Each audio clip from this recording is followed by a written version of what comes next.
조국 수석 얘기 나와서 말인데 이른바 조국 전 수석 부부와 관련돼서 검찰은 공직자윤리법을 위반했다라고 보고 있습니다. 이에 대해서 조국 전 수석은 아내가 투자를 한 것, 아내도 사모펀드에 대해서 몰랐고 나는 전혀 몰랐다라고 부인을 해온 바 있는데요.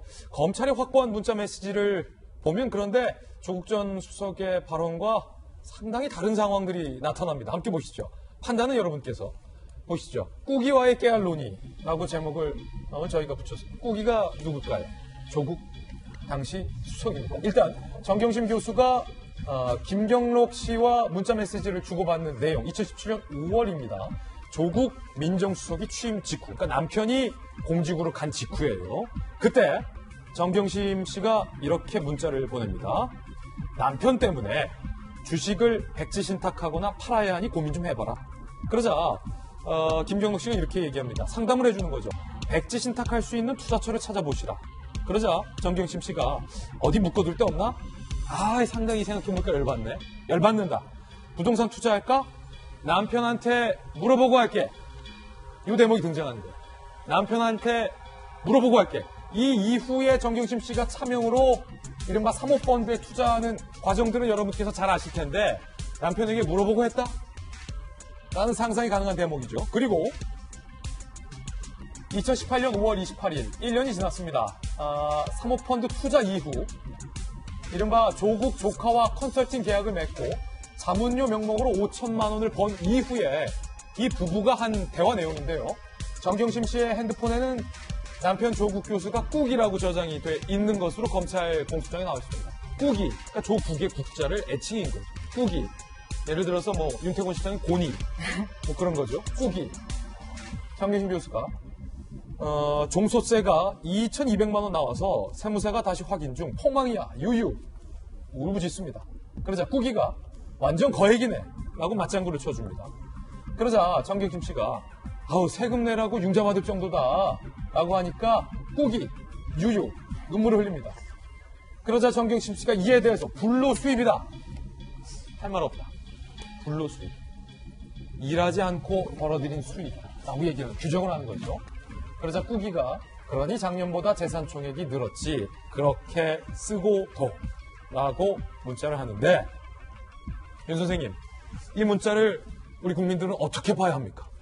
안 좋죠. 안 좋은데 근데 그런 건 있는 것 같아요. 저희가 지금 볼 때 이게 사람이 말이 앞뒤가 다르고 그렇지 않냐라는 거 하고 근데 지금 이 문자로만 볼 때는 사모펀드에 대한 구체적인 투자 논의라든지 그렇게는 볼 수 없는 것 같으니까 이건 조금 더 봐야 될 것 같고요. 그러니까 조국 전 장관에 대한 도덕적 비판이라든지 정치적 비판 같은 거는 이제 다에게 받아야 될 것이고 또 법적인 문제에 대해 가지고는 아직까지 지켜볼 게 남아 있는 것 같아요. 요것만 봐가지고는 뭔가 딱히 떨어지는 거는 이 분위기 봤을 때 서로 다 알았던 거 아니야 정도인 거지 코링크에 대해서 어떻게 했다 저렇게 했다 그런 건 없잖아요. 남편에게 물어보고 할게 요 말만 나왔지 요 이후에 진짜로 물어봤는지 그렇죠. 그게 좀 나와야 된다 라는 건데 서민 교수님께서는 이 문자 메시지 어떻게 보셨나요? 아니 저걸 보면 이제 당연히 조국 전 장관도 휴대폰 압수수색을 해서 한번 맞춰봐야 될 거 아닙니까? 근데, 퍼즐을? 네, 퍼즐을. 근데 그 영장을 계속 기각하고 그래서 전 도저히 그게 이해가 안 되고요. 그리고 꾹이라고 했다고 해서 왠지 사이가 좋은 것처럼 보이지만 그렇지 않습니다. 그렇습니까? 저 같은 경우는 이제 아내를 불거북이라고 해놨거든요. 불거북이. 불거북이. 그러니까 화를 되게 성질이 불 같아서. 불거북이. 그럼에도 불구하고 사이가 좋거든요. 그래도 사이가 좋다. 그러니까 애칭하고 사이 금수라고 관계가 없고요. 제가 보기에는 조국 전 장관이 지금 이제 정경심 교수 때문에 자기가 이렇게 곤욕을 치렀다고 생각해서 지금 원망하고 있지 않을까 이런 생각합니다. 특히 저 부분 이른바 5천만 원을 자문료로 이렇게 벌었다는 것도 검찰은 문제 삼았는데 불로 수입이라고 얘기를 하잖아요. 검사 출신이시니까. 아니 저 내용 자체는요. 우리 윤태곤 시장께서 그게 꼭 사모펀드에 개입을 했느냐 안 했느냐 꼭 이걸 상관이 없다는 식으로 있는데 그렇지 않아요. 자문료를 어디서 받았어요? 그런 그 피의와 관련돼서 받았잖아요. 5천만 원 받았는데 거기에 대해서 종합소득세가 나올 정도로 얘기를 하면 이미 코링크 피의와 관련된 얘기를 다 했겠죠. 물론 이제 다른 증거가 있을 거예요. 제가 볼 때는 검찰이 저 정도만 증거 가지고 조 전 장관이 개입을 했다 그렇게 보지는 않을 거예요. 더군다나 종수세가 2,200만 원 나왔다. 지금 코링크 피어 관련돼서 뭐 10억 이상을 투자한 거 아닙니까? 예. 근데 종합소득 2,200만 원 나온 거 가지고도 저렇게 서로 깨알같이 주고받고 하는데 더군다나 10억 가고 5억 가고 3억 가고 하는 거에 대해서는 이게 안 할 리가 있겠어요? 더군다나 청와대 근처에 있는 ATM기에서 돈을 뭐 5천, 8천 이렇게 보낼 정도 되는데 그래서 검찰은 뭐 지금 나온 건 저 정도지만 향후에 재판을 통해서 어느 정도까지 서로 상의를 했는지 그게 다 증거가 나오리라고 저는 봐요. 그런데 지금 나온 것은 굉장히 일부에 불과하지만 세금 나오는 거 한 2천만 원 정도와 가지고도 저렇게 상의를 밀접하게 했다. 그렇다고 한다면 뭐 우리가 상식적 판단해서 이건 당연히 뭐 사모펀드 투자 관련해서 다 상의를 하고 그럴 수밖에 볼 수 없는 거고 더군다나 그 뭐죠 WFM이랄지 그런 것은 주식의 변동성이 엄청 심한 거잖아요. 근데 그런 주식을 또 사들이고 할 때는 어떻게 조전장으로 상의를 안 할 수가 있겠느냐. 그 부분은 사실은 우리가 당연히 상의했다 이렇게 볼 수밖에 없는 상황이지 않나 싶습니다. 이게 저도 김 변호사님 말씀처럼 예. 이른바 상식선, 추변의 선에서는 이 정도 이야기했으면 저 정도도 했겠지. 그렇죠. 로 보는 게 이제 우리 상식선인데, 근데 말씀하신 대로 검찰이 더 들고 있겠죠. 그럼 더 있는 게 나오고, 이건 법적으로 뭐 빼도 박도 못한다. 이렇게 법적으로. 있는 거지. 그렇죠. 이거는 상식선으로 그랬겠지. 아직은 그 선이라는 거죠. 예. 저 문자가 지금 저는 굉장히 많은 것을 얘기를 하고 있네요. 문자에 나와 있는 것만 얘기하는 것이 아니라. 서민 교수님은 꾹이라고 하는 저 별칭을 별것 아니라고 얘기하셨지만은 불거북하고는 다른 종류예요. 맞습니다. 그런데 저 꾹이라고 하는 애칭은 두 분 사이가 조국 전 장관과 부인 사이가 우리가 생각하는 일반 부부들 관계에서보다 훨씬 더 친밀하다고 하는 걸 보여주는 상징이거든요. 그렇군요. 저렇게 부르는 사람 별로 없어요. 예.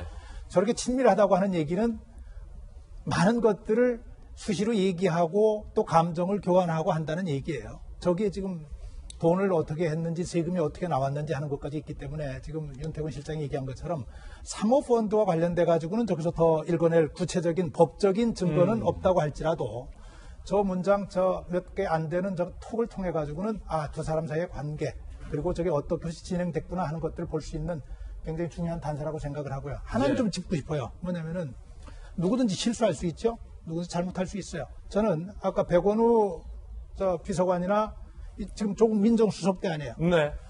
그때 당시에 민정에 있었던 사람들이 가지고 있는 의식 수준, 인식의 상황이 저 정도밖에 안 됐다고 하는 것이 상당히 좀 놀랍습니다. 예. 초기에 들어갈 때는 의지를 가지고 사명감을 가지고 들어가거든요. 청와대에서. 예. 그랬다는 게 놀라운데 그럼에도 불구하고 실수할 수 있어요. 실수할 수 있는데 대부분의 사람들은 실수를 하면 부끄러워하거든요. 미안해하고. 그래서 이래서는 안 되겠구나 하는데 저분들의 모습에서는 제가 놀라는 게 부끄러움이 없다는 거예요. 예. 부끄러움을 모르면은 그 사람이 아니라고 공자님이 얘기하셨죠? 그죠? 저는 얘기 좀 더 해도 돼요? 괜찮아요? 예. 공자도 포기한 사람 얘기 혹시 들어보셨어요? 공자가 포기한 사람이 예. 있습니까? 예. 그 얘기 들어보셨나요?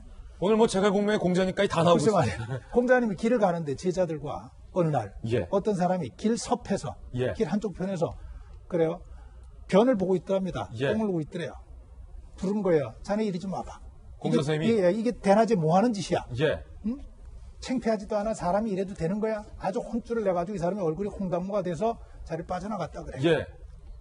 조금 더 가다 보니까 이번엔 길 섭이 아니라 길 한복판에서 똥을 누고 있는 거예요, 사람이. 예. 근데 공자가 뭐라 그랬게요? 공자님이 야, 옆으로 돌아가자. 옆으로 포기하고. 돌아가자. 포기하고. 그래도 없죠. 그리고 제자들이 궁금해서 물은 거예요. 아니 길섭에 저 변 보는 사람은 혼내시더니 왜 길 한복판에 더한 사람은 그냥 지나가십니까? 그랬더니 예. 길섭에 변을 보는 사람은 그래도 말하면은 알아들을 부끄러움은 아는 정도인데 길 한복판에서 저 짓을 한다는 건 저건 가망이 없는 놈이다. 네. 저건 나도 어떻게 할 도리가 없는 사람이다. 예. 저는 지금의 모습에서 이런 것들이 좀 많이 느껴져서 좀 걱정입니다. 예. 첫 번째 뉴스에 대한 다양한 분들의 다양한 의견 들어봤습니다. 지금 저희 유튜브 돌직구쇼에 수많은 분들, 10,000명이 넘는 분들이 벌써 댓글을 남겨주고 계십니다. 김지혜 돌직구쇼가 지금 보고 계신 라이브 채널 말고 채널A 김지혜 돌직구쇼라고 독립된 유튜브 채널이 있습니다. 구독과 좋아요도 또 부탁드리겠습니다.